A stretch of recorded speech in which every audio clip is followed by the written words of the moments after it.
La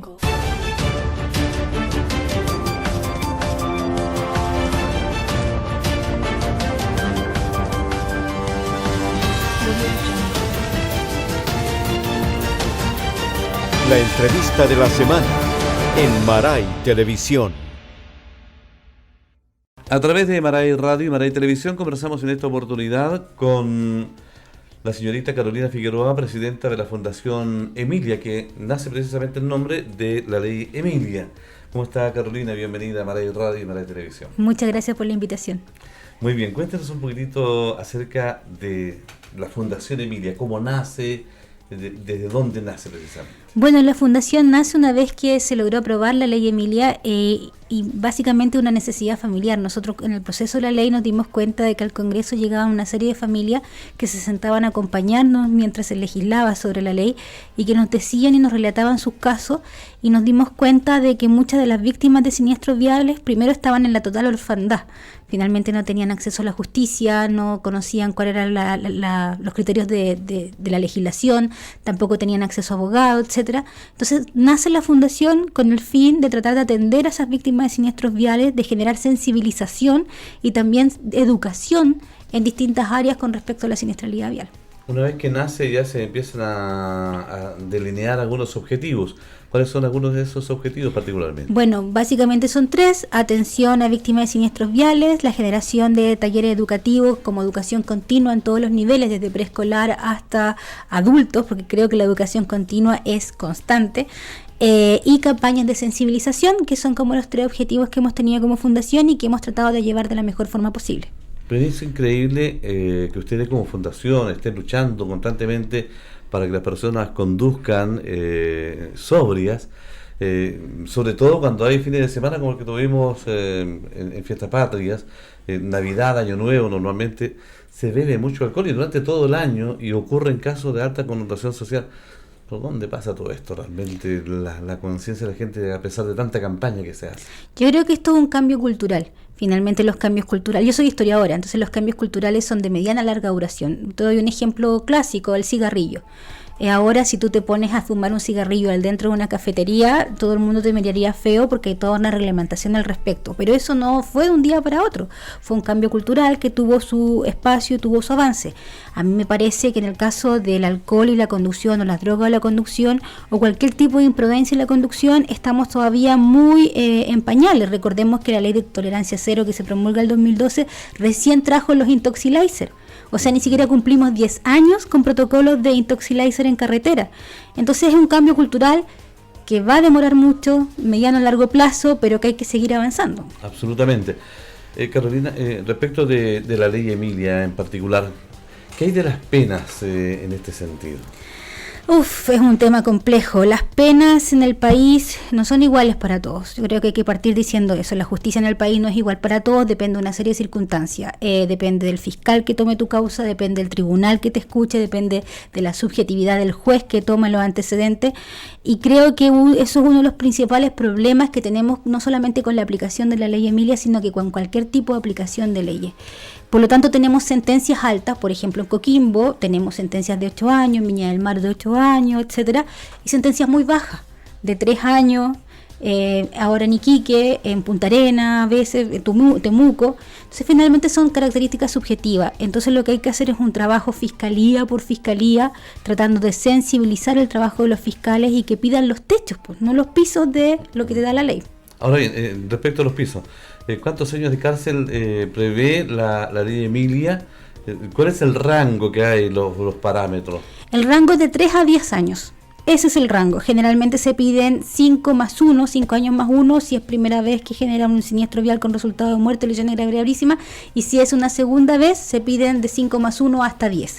El problema que tenemos es que nos piden los pisos. Piden los 3 años, si es primera vez, o piden 5 más 1, en vez de pedir los máximos. Lo que te genera esta sensación de impunidad. Y lo que asegura sí o sí es un año de prisión efectiva, que es una ley que consideraron que era muy talibana, porque esto de que se pusiera un año de prisión efectiva a muchos les pareció que era el colmo de todo, pero finalmente es un año de prisión efectiva, y si es 5 más 1 es 1/3, o sea, 2/3 de la prisión. Entonces no es tanto. Claro, queda una sensación de impunidad para muchas personas cuando hay una persona, por ejemplo, que ha cometido una o dos veces la misma infracción de conducir bajo la influencia del alcohol o en estado de ebriedad, y posteriormente termina dando muerte a una persona. Entonces, y que se le apliquen 3 años, entonces ahí queda la sensibilidad muy de piel. Queda la sensibilidad muy de piel, pero también hay que entender que las penas en el país son muy bajas. El Código Penal chileno es muy garantista, tiene el foco centrado en el imputado, no en la víctima, y la lógica de la reinserción lo más rápido posible a la sociedad del imputado. Nadie piensa mucho en la víctima. Entonces las penas en el país son muy bajas, y al ser muy bajas, entonces se crea este como hiato entre la percepción de justicia de la ciudadanía y lo que en realidad es la aplicación de justicia del sistema penal. Ustedes que han estado presentes en algunos juicios, ¿por dónde pasa un poco? ¿Fiscalía, Defensoría o los jueces? Al final de cuentas que la gente apunta mucho a los jueces que son demasiado garantistas. Los jueces tienen que actuar en función de las pruebas que se les presenten. Por lo tanto, el primer trabajo en generar una sentencia justa es del Ministerio Público. Tiene que garantizar que se haga una buena investigación, que se levante un buen empadronamiento de testigos en caso de un siniestro vial, que se tomen todas las pruebas, la prueba de alcoholemia, la prueba de drogas ahora, que se reúnan todos los antecedentes en un plazo acotado. Tengo causas que se han demorado 3 años en investigación, y eso es una revictimización constante de la familia. En un plazo acotado, que se haga un trabajo bien hecho y que se presenten las pruebas al Tribunal Oral en lo Penal. Y luego en el Tribunal Oral Penal, bueno, hay que partir también sensibilizando a los jueces. ¿Qué opina usted respecto a lo que pasó en estas fiestas patrias, en donde se encontró a mucha gente, no es menor el porcentaje que hay, respecto de estar bajo la influencia de las drogas? Sí. Yo creo que esto es algo que se venía conociendo, era de público conocimiento de todo el mundo. Nosotros venimos pidiendo la llegada de los narcotés desde el año 2014. Llegaron 17, para la región llegó solamente 1. Lo que sucede entonces es que son solamente preventivos y muy poquitos, pero el antecedente del 25% te da un diagnóstico súper claro. O sea, la gente efectivamente conduce bajo el efecto de las drogas. Por lo tanto, primero tenemos que comprar más instrumentos de fiscalización, y segundo hay que ver cómo abordamos penalmente eso. Si bien la conducción bajo el efecto de las drogas está dentro de la ley Emilia y la ley de tolerancia cero, todavía no tenemos los primeros casos en temas de Tribunal Oral en lo Penal, a ver cómo va a funcionar. De todas maneras, claro, hay que probar ahí cómo funciona, si hay pena o no hay pena, al final de cuentas. Ese es el punto. El problema es que la justicia en Chile se pelea constantemente, entonces para que haya una pena o una sentencia hay que hacer una lucha bastante grande. ¿Cómo han sido recibidos ustedes por el Ministerio Público, por el sistema judicial en general? Mira, por el Ministerio Público nos hemos reunido 3 veces con el fiscal nacional, Abbott, para plantearle nuestros problemas con respecto a algunos casos específicos de la ley Emilia, y con los fiscales regionales hemos tenido reuniones particulares. Con el fiscal regional de Atacama no hemos tenido nunca una reunión. Sí tenemos muchos casos que llegan a la fundación y que estamos siguiendo las causas, y esperamos hacer un conglomerado de cómo van las sentencias para reunirnos luego con él. Perfecto. Ustedes también tienen una importante actividad que se va a desarrollar en algunas regiones del país. Y Copiapó está dentro de las comunas de la región de Atacama, que ustedes van a realizar una actividad, tengo entendido que un seminario. Sí, este es un proyecto que nos ganamos por el Ministerio de Secretaría General de Gobierno, es un proyecto FOIP y tiene como fin realizar 4 seminarios. Ya realizamos el primero en San Felipe, el segundo es en Copiapó, con alianza con la Universidad de Atacama, específicamente con la carrera de Educación Parvularia, y se llama Acceso a la Justicia y Seguridad Pública Vial, una problemática vigente. Y lo que queremos hacer básicamente es enseñarle a la gente en un idioma, en un lenguaje muy ciudadano, muy coloquial, cuáles son los pasos que tiene que tomar al ser víctima de un siniestro vial, cómo puede enfrentar la causa penal, cuál es la labor del fiscal, qué tiene que estar pendiente de la labor del fiscal, del informe del CIA, traducirle cómo es el proceso penal para que así no se genere mayor revictimización. ¿Se necesita o es absolutamente necesario el que se eduque en la base, en los jardines infantiles, en la prebásica, ya cuando ingresan los niños a la básica también, el inculcar, el decir en el día a día, cuando ustedes sean adultos, si tengan algún vehículo, no conduzcan con alcohol en el organismo, ¿se hace necesario ese? Se hace sumamente necesario. Yo creo que los mayores promotores de la seguridad vial o de las políticas públicas o de la educación ciudadana son los niños. Los niños muchas veces terminan enseñándole a los padres cosas básicas que se les ha olvidado. Entonces estamos totalmente en función de eso y por eso estamos tan contentos con esta alianza con la carrera de educación de párvulo, porque creemos que es ahí donde tenemos que poner el foco.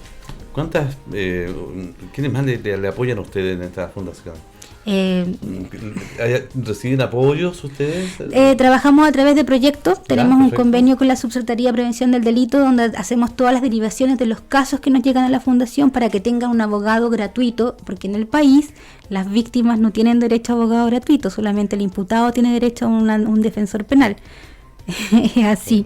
Entonces tenemos un convenio para buscarle a las víctimas de siniestros viales con fallecidos abogados gratuitos dentro de la Subsecretaría de Prevención del Delito, y trabajamos con proyectos en función de esos logros. Me quedo haciendo ruido eso de que no hay un abogado para las víctimas. ¿No? ¿Tiene que buscar un abogado por afuera para que pueda querellarse ante una situación? Cuando tú eres víctima de cualquier tipo de delito del país, no tienes derecho a una representación. El fiscal representa los intereses del Estado, no tus intereses como víctima.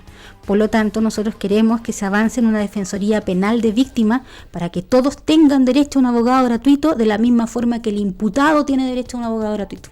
O sea que hay que buscar el dinero por afuera, o, no sé, costearse Sí. de una u otra forma para poder... Y es buscar la terrible querella. porque eres víctima, perdiste a alguien y más aún tienes que pagar un abogado querellante que lleve tu causa. O sea, perdiste por todos lados, no sé si se entiende la lógica. Sí.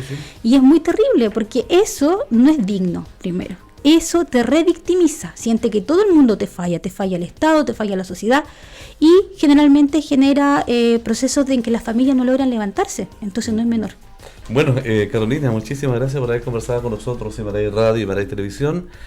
Hago un llamado, pues, aprovechemos la instancia, los medios para que la gente tome conciencia realmente. Ojalá la gente que nos está escuchando sepa que no es fácil estar en estos zapatos, no es fácil haber perdido lo que tú más quieres y lo único que queremos es evitar ese dolor, así que por favor sean prudentes, sean responsables, sean empáticos y ayúdennos a prevenir y salvar vidas. Carolina Figueroa, presidenta de la Fundación Emilia, ha conversado aquí en Maray Radio y Maray Televisión.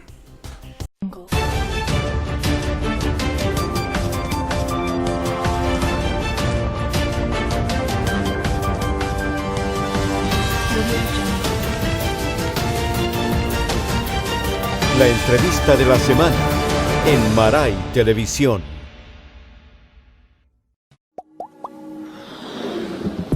Fue una producción de Maray Radio y Maray Televisión.